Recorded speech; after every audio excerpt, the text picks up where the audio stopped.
अंग अंग फड़का, MDH की देगी मिर्च।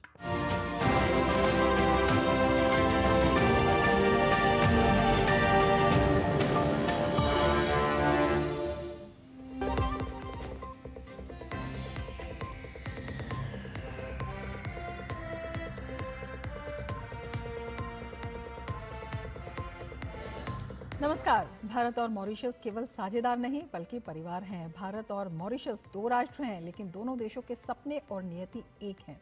भारत और मॉरिशस दो राष्ट्र हैं, लेकिन हमारे सपने और नियति एक है, ये कहा प्रधानमंत्री नरेंद्र मोदी ने गुरुवार को वाराणसी में मॉरिशस के प्रधानमंत्री डॉक्टर नवीन चंद्र रामगुलाम के साथ प्रतिनिधिमंडल स्तरीय वार्ता के बाद। इसके साथ ही काशी में आयोजित इस मुलाकात के दौरान दोनों प्रधानमंत्रियों की मौजूदगी में भारत और मॉरिशस के बीच कई प्रमुख समझौतों पर हस्ताक्षर हुए। भारत की नेबरहुड फर्स्ट नीति और विजन महासागर की प्रतिबद्धता के साथ साझेदारी से परिवार की इस मजबूती पर हम आज करेंगे चर्चा। मैं हूं रमा त्यागी, मेरे साथ जुड़ेंगे खास मेहमान भी।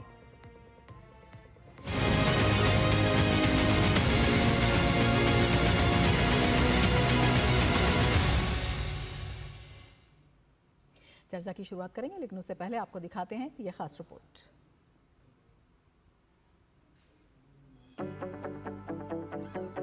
साझेदार नहीं बल्कि परिवार की भावना के साथ काशी आए मॉरिशस के प्रधानमंत्री डॉक्टर नवीन चंद्र रामगुलाम की प्रधानमंत्री नरेंद्र मोदी के साथ मुलाकात द्विपक्षीय संबंधों को नई ऊंचाई पर ले जाने वाली रही। दोनों नेताओं के बीच पहले द्विपक्षीय और उसके बाद प्रतिनिधिमंडल स्तर की बातचीत में कई क्षेत्रों में सहयोग बढ़ाने पर सहमति बनी, जिस पर समझौता पत्रों के आदान प्रदान के जरिए अंतिम मोहर लगाई गई। इनमें प्रमुख रूप से विज्ञान प्रौद्योगिकी, कार्मिक प्रशिक्षण, विद्युत, हाइड्रोग्राफी, अंतरिक्ष अनुसंधान और अनुप्रयोगों के लिए उपग्रहों और प्रक्षेपण यानों के लिए ट्रैकिंग और टेलीमेट्री स्टेशन स्थापित करने, शिक्षा और शोध के लिए IIT मद्रास और university of Mauritius, Indian institute of plantation management और यूनिवर्सिटी ऑफ मॉरिशस के बीच दो अलग समझौते हुए। पीएम मोदी ने चागोस समझौते पर मॉरिशस को बधाई दी और कहा कि ये उसकी संप्रभुता की ऐतिहासिक जीत है। प्रधानमंत्री ने बताया कि भारत ने मॉरिशस की प्राथमिकताओं को ध्यान में रखते हुए विशेष आर्थिक पैकेज तैयार किया है, जिससे बुनियादी ढांचे को मजबूती, रोजगार सृजन और स्वास्थ्य सेवाओं को नई ऊर्जा मिलेगी। आज हमने मॉरिशस की आवश्यकताओं और प्राथमिकताओं को ध्यान में रखते हुए एक स्पेशल इकोनॉमिक पैकेज पर निर्णय लिया है। यह इंफ्रास्ट्रक्चर मजबूत करेगा, रोजगार के नए अवसर पैदा करेगा और स्वास्थ्य सुविधाओं को सुदृढ़ करेगा। भारत के बाहर पहला जन औषधि केंद्र अब मॉरिशस में स्थापित हो चुका है। आज हमने निर्णय लिया है कि मॉरिशस में Ayush centre of excellence 500 bed का सर शिव सागर रामगुलाम नेशनल हॉस्पिटल और veterinary school and animal hospital के निर्माण में भारत सहयोग देगा। पीएम मोदी ने कहा कि पिछले वर्ष मॉरिशस में UPI और रुपे कार्ड की शुरुआत हुई थी। अब दोनों देश स्थानीय मुद्रा में व्यापार की दिशा में आगे बढ़ेंगे। पिछले साल मॉरिशस में UPI और रुपे कार्ड की शुरुआत हुई। अब हम लोकल करेंसी में व्यापार को सक्षम करने की दिशा में काम करेंगे। ऊर्जा सुरक्षा हमारी भागीदारी का एक अहम स्तंभ है। भारत मॉरिशस के एनर्जी ट्रांजिशन में सहयोग दे रहा है। मॉरिशस को 100 इलेक्ट्रिक बसें दी जा रही हैं, जिसमें से 10 पहुंच चुकी हैं। ऊर्जा के क्षेत्र में संपन्न हुए कॉम्प्रिहेंसिव पार्टनरशिप समझौते से इसे और बल मिलेगा। हमने तमारिंड फॉल्स में 17.5 मेगावाट का फ्लोटिंग सोलर पावर प्लांट के निर्माण में सहयोग देने का निर्णय लिया है। प्रधानमंत्री ने हिंद महासागर क्षेत्र को दोनों देशों की साझा प्राथमिकता बताते हुए कहा, भारत मॉरिशस के विशिष्ट आर्थिक क्षेत्र की सुरक्षा और उसकी समुद्री क्षमता को मजबूत करने के लिए पूरी तरह प्रतिबद्ध है। मॉरिशस के प्रधानमंत्री डॉक्टर रामगुलाम ने भारत के निरंतर सहयोग के लिए आभार जताया। उन्होंने कहा कि भारत ने स्वास्थ्य, शिक्षा, क्षमता निर्माण, अक्षय ऊर्जा, अवसंरचना और समुद्री सुरक्षा सहित अनेक क्षेत्रों में उदार सहयोग किया है। Bureau report, DD news. तो पारंपरिक संबंधों के साथ साथ तमाम अन्य क्षेत्रों में रिश्तों की मजबूती की ये नई उड़ान, इसी पर हम चर्चा करेंगे। हमारे साथ खास मेहमान जुड़ गए हैं। हमारे साथ संजय भट्टाचार्य जी जुड़े हुए हैं, पूर्व सचिव हैं विदेश मंत्रालय के। संजय जी, बहुत स्वागत है आपका। मॉरिशस और भारत की बात करते हैं तो बहुत से साझा हित हैं, पारंपरिक साझेदारी है और दशकों पुराने संबंध हैं। लेकिन जब हम बात करते हैं पार्टनर से परिवार, इसको किस तरह से देखते हैं? साझेदार से एक परिवार के रूप में ये जो ट्रांसफॉर्मेशन है, ये क्या दिखाता है? ये तो एक परिवार ही है। 1834 सन में हमारे यहाँ से लोग पहले वहां पे मॉरिशस गए थे। वो गिरमिट कहा जाते थे उस समय, जो कि इंडेंचर्ड लेबर के हैसियत से भारत से मॉरिशस गए। वहां पे उन्होंने अपनी जिंदगी नए तरह से बनाया और एक बहुत ही समृद्धिशील उन्होंने एक ढांचा बनाया, जिसके उपरांत उन्होंने अभी वहां के मेजॉरिटी पॉपुलेशन है, वहां का सरकार में प्रधानमंत्री है और बहुत बहुत से पद में वो व्यवसाय के में, एकेडमिक्स में, वो साइंस एंड टेक्नोलॉजी में वो सबसे अग्रसर है। तो ये हमारे जो भारत के जो लोग 150 साल से पहले जब वो वहां गए थे, वो उनकी दशा कुछ और थी, लेकिन उन्होंने एक बहुत ही सुंदर जिंदगी का रचना किया है। लेकिन वो अपना भारत को कभी नहीं भूले हैं। एक प्रोग्राम हुआ करता था जिसको हम लोग कहते थे सर्च फॉर रूट्स, और इसमें मॉरिशस के बहुत लोग भारत में आकर उन्होंने अपने पुराने गांव गए, वहां पे क्या करते थे, वहां पे हालात कैसे हैं, और ऐसे हमारा संबंध वो पुराना जो था वो फिर से वापस आ गया। बिल्कुल। संजय जी, आपसे ये भी समझना चाहेंगे, चागोस समझौता संपन्न होने पर प्रधानमंत्री ने बधाई दी, और अगर हम पहले भी देखें तो भारत लगातार हर घड़ी जो है मॉरिशस के साथ खड़ा रहा है संकट की घड़ी में। ये जो दृढ़ता है, ये दोनों संबंधों की मजबूती पर क्या कुछ असर डालती है? देखिए, हम लोग दोनों ही कॉलोनियलिज्म से बाहर आए हैं। हम लोग भारत में ब्रिटेन का शासन था, और जब 1947 में वो यहाँ से जाना हुआ तो उसके बाद हम लोग इंडिपेंडेंस हुआ। मॉरिशस का भी हाल ऐसा ही था, और उनका जो कुछ इलाका था वो फॉरेन कंट्रोल में अब भी कुछ दिन पहले तक था। और भारत ने शुरू से जहां भी कॉलोनाइजेशन था उसका डीकॉलोनाइजेशन के लिए सहायता दिया, चाहे वो हिंद महासागर में हो, चाहे वो अफ्रीका में हो, एशिया के बाकी सारे जगह में हो। बहुत ही जोरदार सहायता देने के बाद, और ये हमारा दोनों देशों का एक जो रिश्ता है उसको भी और भी सक्षम बनाया। मॉरिशस का ये एक पुराना था, चागोस का जो आइलैंड द्वीप आर्किपेलागो जो है, वो अब भी ब्रिटिश के कंट्रोल में था, और हाल में हम लोगों ने भी बहुत इस पे दबाव दिया और उनको सहायता किया इसको वापस लाने में। और अभी हम लोग चाहते हैं कि मॉरिशस इसका EEZ, economic exclusive economic zone जो बनता है ये नए आर्किपेलागो से, वहां पे अपना इकोनॉमिक गेन्स करे। हम लोग उनका सहायता करेंगे, और उसका जो देखभाल करने का जो रिस्पॉन्सिबिलिटी है वो भी हम लोग मॉरिशस को सहायता देंगे। तो ये एक बहुत ही अच्छी बात है कि डीकॉलोनाइजेशन का एक जो पुराना आंकड़ा रह गया था वो आज ये संपन्न हुआ है, और इसमें भारत ने साझेदारी दी और आगे भी इनका मॉरिशस का सहायता करेगा।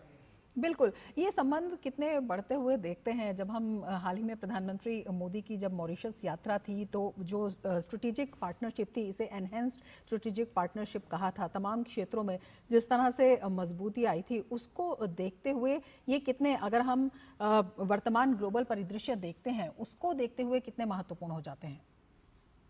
तो पहले तो हम लोग देखते हैं कि मॉरिशस जो कि एक पारिवारिक संबंध भी है जहां के लोगों के साथ, हम लोग इसको नेबरहुड फर्स्ट के दर्जा में भी हम लोग डालते हैं। तो हम लोग नेबरहुड फर्स्ट में जो कि हम लोग प्राथमिकता देते हैं अपने जो बिल्कुल निकट के जो देश है, इसमें मॉरिशस को भी हम लोग अभी आज जुड़ा लिया है। इसके अलावा पुराना एक प्रोग्राम था, आपको याद होगा, जिसको हम लोग सागर अभियान कहते थे, जबकि इंडो पैसिफिक को हम लोग अफ्रीका के कॉन्टिनेंट की ओर ले जा रहे थे। तो उस समय हम लोगों ने सागर का एक शुरुआत किया था, जो कि security and growth assured for all in the region. तो सभी को, जितनों सिक्योरिटी भी हो और ग्रोथ भी हो। और इसी साल पहले, मेरे ख्याल शायद मार्च के टाइम, प्रधानमंत्री जब मॉरिशस गए थे, उस सागर को हम लोगों ने एक्सटेंड करके महासागर का एक नया अभियान शुरू किया है, जिसमें और भी सक्षम रूप से हम लोग इन देशों का सहायता करेंगे। आज का जो जियोपॉलिटिक्स जो कि चेंज हो रहा है, जिसमें कि भारत एक उभरता हुआ मेजर ग्लोबल पावर के रूल में अभी आ रहा है, इसमें हमारा रिस्पॉन्सिबिलिटी भी बढ़ जाता है। और इस जो ज्यादा रिस्पॉन्सिबिलिटी जो है, वो हम लोग अपने जो बिल्कुल सबसे निकट के देश हैं और सबसे निकट जिनके साथ हमारा संबंध है, उनके साथ हम लोग और आगे बढ़ाना चाहते हैं। और हम लोग इस इलाके में, भारत महासागर के इलाके में, हम लोग कहते हैं कि फर्स्ट नेट सिक्योरिटी प्रोवाइडर और फर्स्ट रिस्पॉन्डर की हैसियत से हम लोग जाने जाते हैं, कि अगर वहां पे कोई भी संकट हो, क्लाइमेट चेंज के वजह से, डिजास्टर के वजह से, तो हम लोग वहां पे सहायता के लिए जाते हैं। वहां पे अगर कोई और सिक्योरिटी प्रॉब्लम्स हो, तो उसमें भी हम लोग सहायता करते हैं। तो हमारा एक बहुत ही यूनिक रोल बन चुका है। और जो ट्रांजिशन के टाइम, क्योंकि इसमें संकट और हो सकते हैं, हम लोग अपने जो निकट के देशों हैं, उनको हम लोग ये आश्वासन देते हैं कि हम लोग उनके साथ लगे रहेंगे। बिल्कुल, हमारे साथ प्रोफेसर राहुल मिश्रा भी जुड़ चुके हैं school of international studies JNU से। राहुल जी, बहुत स्वागत है हमारे इस कार्यक्रम में, और आपसे यही समझना चाहेंगे, जिस तरह से महत्व है भारत और मॉरिशस के संबंधों का और इसकी मजबूती का, काशी के तट से जब इस मजबूती की एक नई आवाज जाती है, तो किस तरह से ये जो सांस्कृतिक पारंपरिक संबंध है, ये एक सॉफ्ट पावर के रूप में भी सामने आते हैं? जी बिल्कुल, आपने सही कहा। ये जो भारत और मॉरिशस के बीच में जो संबंध है, वो सिर्फ डिप्लोमेसी या सिर्फ पीपल टू पीपल कनेक्ट नहीं है। हमारे दोनों देशों के का जो इतिहास है, हमारे जो शेयर्ड, जो साझा हमारा दुख है, हमारे जो कंसर्न्स हैं, वो भारत और मॉरिशस के बीच में दिखते हैं। आज से 200 साल पहले जब भारत के लोग, वहाँ की आबादी के 70% लोग जब फोर्सफुली वहाँ मॉरिशस भेजे गए, और उन लोगों के दुखों को, उनकी चिंताओं को, परिवार से उनके सेपरेशंस को नहीं समझा गया, और 200 साल बाद आज हम देखते हैं कि भारत और मॉरिशस के संबंधों को डिप्लोमेसी में ही एक मॉडर्न थिंकिंग में सोचा जाता है। ये संबंध सांस्कृतिक हैं, ये संबंध पारिवारिक हैं, ये संबंध उस अतीत के हैं जिसको हमें मिटाना होगा, उसे हमें साफ करना होगा, उसे हमें रेक्टिफाई करना होगा। और इसलिए मुझे लगता है ये जो चॉइस ऑफ प्लेस है, काशी से अच्छी कोई जगह नहीं हो सकती भारत और मॉरिशस के शीर्ष नेताओं की मुलाकात के लिए, और उस इतिहास को वापस सेंटर स्टेज में लाने के लिए, जब भारत के लोग जो मॉरिशस में आज हैं, डायस्पोरा के हमारे लोग, उनके नेता, उनके कंसर्न्स, और भारत जब एक महाशक्ति बन रहा है, तो कैसे भारत और उसके तमाम जो भारतवर्षी हैं, जो अपनी जड़ों से जुड़े हुए हैं, उनको कैसे साथ लाया जाए, ये मुझे लगता है सबसे बड़ी चीज है। तो डिप्लोमेसी से ज्यादा मुझे लगता है ये एक फैमिली रियूनियन है, अगर मैं इसे अमेरिकन ब्रिटिश कल्चरल फ्रेम में डिफाइन करने की कोशिश करूं। तो इसी तरह जो हमारे कंसर्न्स भी हैं, वो कभी भी भारत ने मॉरिशस से ये एक्सपेक्ट नहीं किया कि आप हमें कोई ट्रांजैक्शनल रिटर्न दीजिए।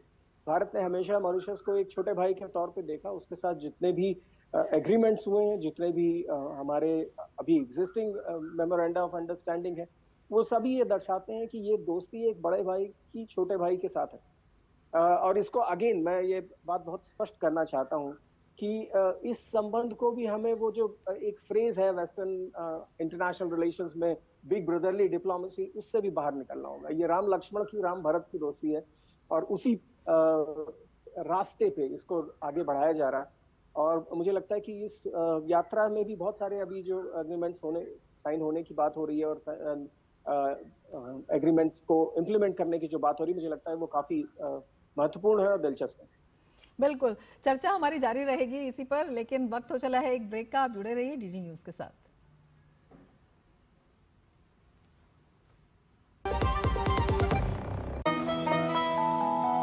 वाह यार, क्या सही हो आप।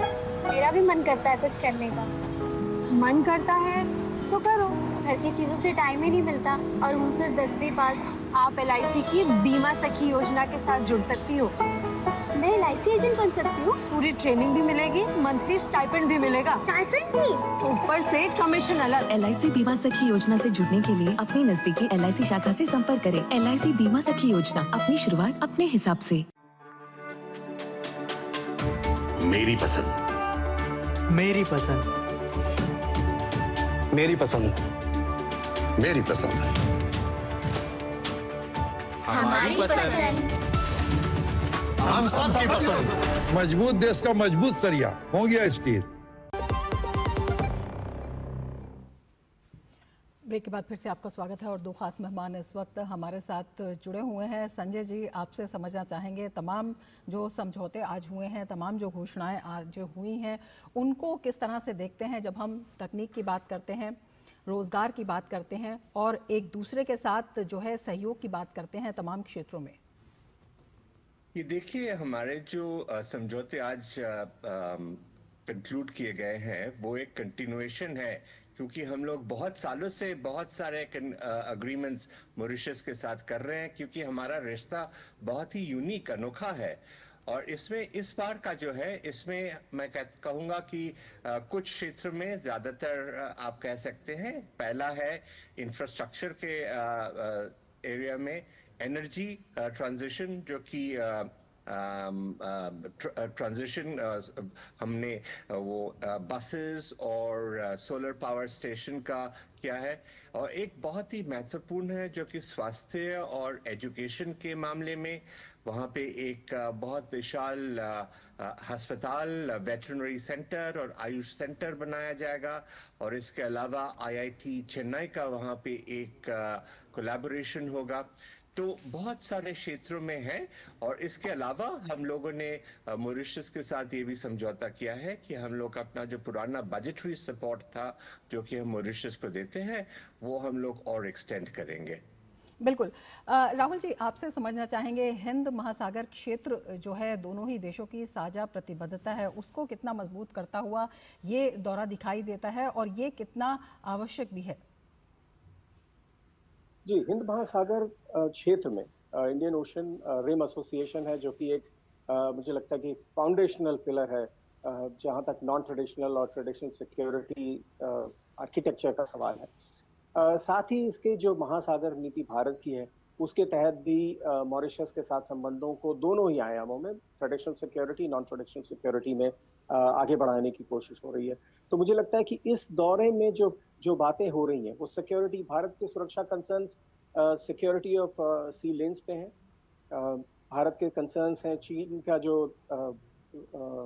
इस हिंद प्रशांत क्षेत्र में, खासतौर से हिंद महासागर के क्षेत्र में जो बढ़ता हुआ दबदबा है, या उनके जो इंक्रीजिंग फुटप्रिंट्स हैं, उनको कैसे रोका जाए। और इन देशों को भी ऐसी नीतियां लाई जाए कि ये देश उनके चंगुल में ना फंसे, जैसा श्रीलंका के साथ हुआ, जैसा हमने देखा कि तमाम देशों के साथ ये हो रहा है। दक्षिण पूर्व एशिया के देशों को भी अगर हम देखें, साउथ पैसिफिक के कंट्रीज में बहुत सारे, फिजी और कुक आइलैंड्स हैं। तो ये देखना बहुत ज़रूरी है कि ये जो छोटे देश हैं, जिनकी अर्थव्यवस्थाएं छोटी हैं, जिनकी मिलिट्री कैपेबिलिटी कम है, उनको कैसे ये आत्मविश्वास दिलाया जाए, उनको कैसे ये विश्वास दिलाया जाए कि हिंद प्रशांत क्षेत्र में और हिंद महासागर में भारत एक नेट सिक्योरिटी प्रोवाइडर है। भारत आर्थिक स्तर पे भी उतनी ही मदद करने की क्षमता रखता है जितनी कि वो मिलिट्री कैपेबिलिटीज में रखता है। और सिक्योरिटी से जुड़ी हुई आर्थिक क्षमताएं, economic capacity building, military capacity और मिलिट्री कॉपरेशन से जुड़ी हुई है। तो मुझे लगता है इन दोनों ही एरियाज में संतुलन बनाए रखने की जरूरत है। और भारत को, मुझे लगता है कि कहीं ना कहीं प्रधानमंत्री इस बात को भी अपने वक्तव्यों में और आपसी बातचीत में कहेंगे कि मॉरिशस को परेशान होने की जरूरत नहीं है। दुनिया के दोनों महाशक्तियां अमेरिका और चीन के बीच में जो अभी चल रहा है, या चीन की जो बढ़ती हुई आक्रामक नीतियां हैं और उनकी जो डेट डिप्लोमेसी है, उसको चेकबुक डिप्लोमेसी भी कहते हैं जिसे हम, उससे काउंटर करने में मॉरिशस के साथ भारत हमेशा खड़ा है और भारत चाहता है, बिल्कुल पूरी कोशिश संजय कर जी, रहा है कि मॉरिशस के साथ भी ये ऐसा कुछ ना हो। बिल्कुल संजय जी, आपसे समझना चाहेंगे, मॉरिशस के लिए भारत बहुत महत्वपूर्ण है, तमाम आंकड़ों से तमाम जो उदाहरण हैं उसके मौजूद हैं, लेकिन अगर हम बात करते हैं मॉरिशस की तो हिंद महासागर का अहम देश है। जब हम व्यापारिक सुरक्षा की बात करते हैं या फिर एशिया अफ्रीका और समुद्री व्यापार मार्गों पर सुरक्षा और संतुलन की बात करते हैं, उसको लेकर ये साझेदारी, जिस तरह से हम राजनयिक साझेदारी की बात कर रहे हैं, कूटनीतिक साझेदारी की बात कर रहे हैं, तब कितनी अहम हो जाती है और कितने महत्वपूर्ण ये कदम हो जाते हैं? ये समय बहुत ही नाजुक है क्योंकि जियोपॉलिटिकल चेंजेस जो हो रहे हैं इसमें छोटे आइलैंड देश जिसको हम लोग मॉरिशस को हम लोग भी स्मॉल आइलैंड नेशन कहते हैं, वो ज्यादा वल्नरेबल रहते हैं, तो उन पे प्रभाव ज्यादा हो सकता है। एक तो है जियोपॉलिटिकल जो शिफ्ट्स है उसके वजह से, दूसरा क्लाइमेट चेंज का भी असर हो रहा है, और जो सोशल सिस्टम्स का जो चेंज हो रहा है उसका भी असर इन पे बहुत ज्यादा होता है। और जैसे कि अभी हमारे पैनलिस्ट ने भी कहा कि बहुत सारे देशों में हमने देखा कि ऐसा प्रभाव हो रहा है, इसलिए बहुत जरूरी है कि उनको जो कॉन्फिडेंस है अपने देश के सक्षमता में, अपने लोगों की सक्षमता में, उस कॉन्फिडेंस को आगे बढ़ाया जाए। और ये बढ़ाने के लिए उनका इंफ्रास्ट्रक्चर का सपोर्ट करते हैं, उनका कैपेसिटी बिल्डिंग, ये एक बहुत ही महत्वपूर्ण चीज है कि मॉरिशस का जो कैपेसिटी बिल्डिंग है, चाहे वो उनके सिविल सर्वेंट्स हो, उनके बिजनेस कम्युनिटीज हो, उनके एकेडमिक कम्युनिटीज हो, उनके साथ भारत का जो समझौता है, जो एक्सचेंजेस होते हैं, उसके थ्रू हम लोग उनका कैपेसिटी बिल्डिंग बढ़ाते हैं ताकि वो बाकी देशों के साथ बहुत ही कॉन्फिडेंस के साथ बातचीत, नेगोशिएशंस कर पाए। तीसरा होता है सिक्योरिटी के बारे में। सिक्योरिटी आज बहुत ही एक इम्पोर्टेंट हो चुका है, और ये ना सिर्फ अपना जो सी लेन्स के बारे में है, उसके बारे में तो जरूर हम लोग चाहेंगे कि वो सिक्योरिटी बना रहे, लेकिन और भी इंटरवेंशन का भी बहुत ही रिस्क रहता है। इसलिए जैसे कि आप जानते हैं कि मॉरिशस का जो कोस्ट गार्ड है उसका ट्रेनिंग में, उसका जो अपग्रेडेशन में, उसको एडिशनल कॉर्वेट वगैरह, शिप्स वगैरह देने में भारत का एक बहुत ही अहम रोल हो चुका है। हम लोग ये भी मॉरिशस के साथ काम कर रहे हैं जिसको हम लोग कहते हैं कि इंफॉर्मेशन सिस्टम्स, जो कि सर्वेलेंस रेडार्स होते हैं जो कि कोस्टल एरियाज में लगाए जाते हैं। और ये हम अगर आप हिंद महासागर का जो पूरा अफ्रीका का जो कोस्टल एरिया है जाकर वो अरेबियन पेनिनसुला, मेजर जो आइलैंड्स है, चाहे वो सेशेल्स हो, चाहे वो मॉरिशस हो, उनके साथ हम लोग ये सर्वेलेंस के बारे में भी काम कर रहे हैं ताकि वो अपना सुरक्षा का अच्छी तरह से देखभाल कर पाए, और अगर जरूरत हो तो भारत का नेवी ऑलवेज मौजूद है। हमारे को पैनलिस्ट ने एक और बहुत महत्वपूर्ण चीज कहा जो कि इंडियन ओशन ड्रीम एसोसिएशन, आयोरा जिसको हम लोग कहते हैं, आयोरा का हेडक्वार्टर्स भी मॉरिशस में है, वहां पे उनका सेक्रेटेरिएट बना हुआ है। और ये जो बहुत सारे traditional, non traditional security areas में हिंद महासागर में एक कम्युनिटी बनाने की हम लोग सोच कर रहे हैं, तो ताकि सब लोग जो है हिंद महासागर के जो बाकी देश है वो सब इकट्ठा होकर एक कम्युनिटी बनाए ताकि वो उनका स्ट्रेंथ बढ़ जाए, और वो बाहर का जो इन्फ्लुएंस है उसको अच्छी तरह से वो काउंटर कर पाए। ये चागोस का बात आपने पहले भी किया था। चागोस के इलाके में एक अमेरिका का एक बहुत मेजर बेस है, जो अग्रीमेंट है उसमें वो बेस कंटिन्यू करेगा, लेकिन वो तो लीज पे है, उसका उस एरिया का ओनरशिप मॉरिशस का रहेगा। बिल्कुल संजय जी, एक अंतिम सवाल आपसे करना चाहेंगे, किस तरह से जो भारत और मॉरिशस मिलकर बेहद महत्वपूर्ण क्षेत्र, जिस तरह से हम बता रहे हैं, ग्लोबल साउथ की आवाज को मजबूती दे रहे हैं? मैं कहूँगा कि क्योंकि मॉरिशस और हम एक ही लोग हैं, वो हमारे प्रवासी हैं, और उनका जो सोच विचार है वो हमारे जैसा ही है। आज के दुनिया में ये जरूरी है कि हम जो डेवलपिंग या इमर्जिंग कंट्रीज जो हैं, हम डेवलप्ड कंट्रीज, रिच कंट्रीज के साथ समझौता में रहे। ये एक कॉन्टेस्ट नहीं है, ये एक लड़ाई नहीं है, और ये दोनों तरफ से ये समझना चाहिए कि ये एक कंपटीशन नहीं है। हम लोग मिलकर कोऑपरेशन बढ़ाना चाहते हैं। ग्लोबल साउथ का जो आपने जिक्र किया, उसका भी उद्देश्य यही है। कुछ देश ऐसे हैं हमारे इलाके में जो कि ग्लोबल साउथ का लीडरशिप लेना चाहते हैं, लेकिन आप जाने, आपको पता है कि जब प्रधानमंत्री जी ने ग्लोबल साउथ का जो आगे बढ़ाया, उसको उन्होंने कहा वॉइस ऑफ ग्लोबल साउथ, यानी कि ग्लोबल साउथ के सारे देशों का जो आवाज है वो G20 तक हम लोग ले आए, ताकि वहां पे उनको पता हो कि हम सारे जो ग्लोबल साउथ के देश है, हमारे आकांक्षा क्या है, हम कैसा ग्लोबल गवर्नेंस चाहते हैं, ताकि वो मिलजुल कर डेवलप्ड रिच कंट्रीज के साथ हम लोग के आगे बढ़ाए। बिल्कुल, बेहद महत्वपूर्ण है, ये महत्व बड़ा है, लेकिन समय हमारे पास संजय जी बहुत सीमित है। संजय जी बहुत शुक्रिया आपका, राहुल जी बहुत शुक्रिया तमाम जानकारी के लिए और इस विषय की आसान समझ के लिए। इसके साथ ही चर्चा में फिलहाल इतना ही, दीजिए इजाज़त, नमस्कार।